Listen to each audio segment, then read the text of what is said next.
Ikinatuwa ng liderato ng Kamara ang panibagong ulat kaugnay ng mabilis na paglago ng ekonomiya ng Pilipinas sa Southeast Asia. Nagbabalik si Zai Chua para sa detalye.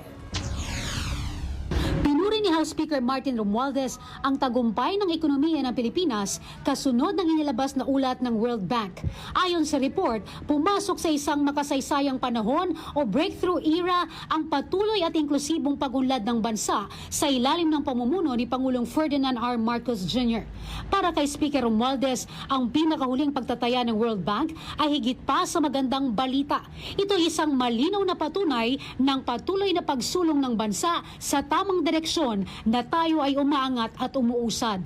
Base pa sa economic update, ang Pilipinas ang pangalawa sa pinakamabilis na lumalagong ekonomiya sa Southeast Asia na nakapagtala ng 5.6% gross domestic product o GDP sa 2024 at may magandang projections hanggang 2027.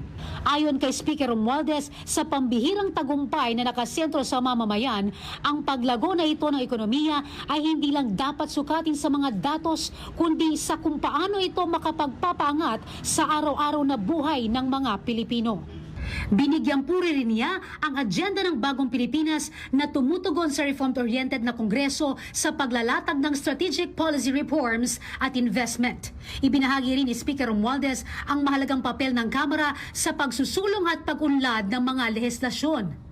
Tiniyak ng liderato ng Kamara na ang mga nasabing batas ay nagbubukas ng pintuan hindi lamang sa mga nakaangat sa buhay kundi maging sa mga ordinaryong Pilipino.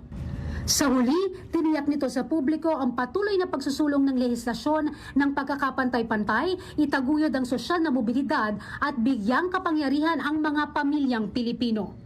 Para sa totoong balita sa bagong Pilipinas, Zai Chua, Congress News.